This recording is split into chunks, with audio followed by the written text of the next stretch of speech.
올여름 극장가는 한국 영화들이 흥행을 기록하고 또 그 기록을 경신하면서 순항하고 있는 분위기입니다. 암살에 이어서 베테랑까지 1,000만 관객을 돌파하면서 또 눈앞에 인기를 두고 있는데요. 그런데 이러한 양상이 한국 영화 전반에 걸친 이야기는 아니라고 하네요. 한국 영화의 현실 머니투데이 전영화 기자와 짚어보도록 하겠습니다. 안녕하세요. 안녕하세요. 어저께죠. 문여굴이 개봉을 했어요. 성적이 어떻습니까? 21,790명이 들었는데요. 테마 문여굴이 공포 영화라서 틈새 시장을 공략하기는 하지만 좋은 성적은 아니죠. 이건 영화의 만든새뿐 아니라 복합적인 이유가 있는데요. 일단 테마 문여굴은 첫날부터 퐁당퐁당에 내몰렸습니다. 퐁당퐁당은 교체 산영을 뜻하는 영화계의 은어인데요. 하루 종일 한 상영관에서 영화가 상영되는 게 아니라 새벽에 한 번, 점심에 잠깐, 심야에 한 번 이런 식으로 상영되는 걸 뜻합니다. 관객이 몰리는 시간대는 영화가 없고 관객이 안 찾는 시간대에 상영되니 흥행 성적이 좋을 수가 없겠죠. 네, 개봉 첫날부터 이렇게 교차 상영이 됐다고 하니까 참 안타깝습니다. 네. 그런데 일단 퇴마, 문여굴 어떤 영화인가요? 테마 문여굴은 제주도 감령사굴에서 이제 얽힌 설화와 제주도 4.3 사건이란 아픈 현대사를 접목한 공포 영화인데요. 감령사굴은 S자 모양을 한 동굴에 큰 뱀이 살아서 해마다 마을 사람들이 처녀를 제물로 바쳤다는 전설을 갖고 있는데요. 이 영화는 정신과 의사이자 악령을 쫓는 테마사가 악령의 빙이 된 여자를 치유하면서 이 감령사굴에 얽힌 비밀을 알게 되고 그러면서 벌어지는 이야기를 다룹니다. 이웃사람으로 재능을 인정받은 김희 감독이 메가폰을 잡았고 김성균과 유선, 차혜령과 김혜성, 천호진이 출연을 했습니다. 네, 이 영화 김희 감독의 영화죠. 네. 저는 이웃사람 참 재밌게 봐서 이번 영화도 기대를 하고 있는데 네. 그런데 기자 시사회에서 특별한 일들이 있었다고요? 정확하게는 기자 시사회가 이제 끝나고 열린 기자간담회였는데요. 지난 11일이죠. 왕십리 CGV에서 기자 시사가 열렸는데요. 기자간담회가 시작하자 이제 두 명의 영화 평론가가 연이어 독하게 질문을 던지면서 현장 분위기가 얼어붙었는데요. 한 명은 무섭지가 않다고 이죽거렸고 다른 한 명은 질문을 마치 화가 난 사람처럼 퍼부었습니다. 영화가 좋고 나쁘고의 문제가 아니라 이건 매너의 문제가 아닌가 싶을 정도였고요. 그런데 그럴 만한 문제가 있었던 건가요? 그럴 만한 문제라고 할 수는 없는 것 같고요.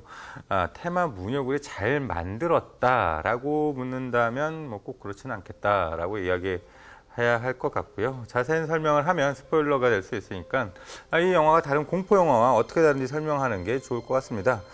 최근 공포 영화들은 장면들을 잘게 쪼갠 다음에 빠르게 붙이고 음악을 과하게 써서 공포를 주는 방식을 택하는데요. 네. 테마는 느리고 묵직하게 공포를 주는 방식을 택했습니다.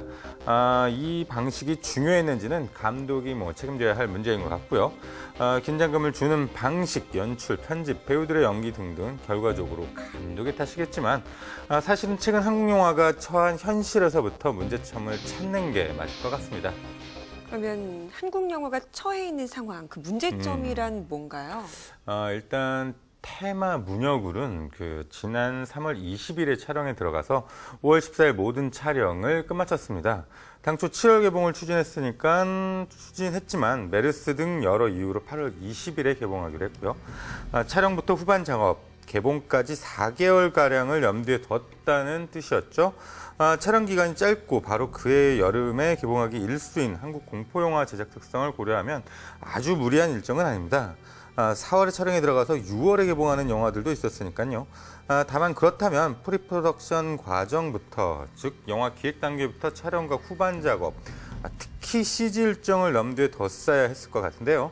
아무래도 공포영화니까 CG가 많겠죠. CG는 편집이 완료돼야 입힐 수 있습니다. 이렇게 일정이 촉박하면 촬영 현장에서 가편집을 미리미리 해서 CG 작업을 동시에 하는데요. 그래서 나중에 촬영이 끝나고 최종 편집을 할 때 미리 작업한 CG 컷들을 바로 붙입니다. 테마 문여굴은 이런 과정이 있었을까 싶을 정도로 CG들이 어색한데요. 바로 이런 것들이 현재 한국 영화 문제점과 맞닿아 있습니다. 네, 제작 환경의 문제점을 짚어주셨는데 네. 조금 더 구체적인 문제들을 언급해 주시죠. 예. 최근 한국 영화는 투자 배급사가 이제 많이 늘면서 양적으로는 이제 늘어난 반면 좀 질적으로는 저하되고 있습니다. 노하우가 쌓인 인력이 부족할 수밖에 없고 무엇보다 프로덕션에 대한 이해가 부족한 영화들이 많아졌습니다. 치밀한 기획과 계획이 있었다면 어떻게 저럴 수가 있을까 싶은 것들이 많아졌는데요. 사실 올해 개봉한 많은 한국 영화들이 그랬죠. 물론 잘 만든 영화들도 간혹 있고요. 영화 뉴스에 관심이 있으신 분들은 눈치채신 분들도 있을 것 같은데요.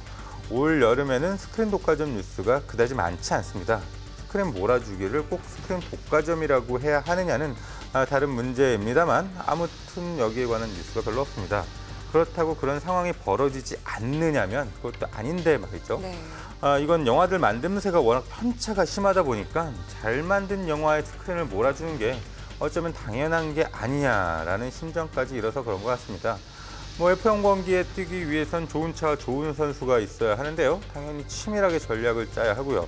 그런데 한국 영화 최대 성수기라는 여름 시장에 뛰어든 많은 영화들이 그랬느냐라고 한다면 몇몇 영화를 제외하고 과연 그럴까 싶습니다.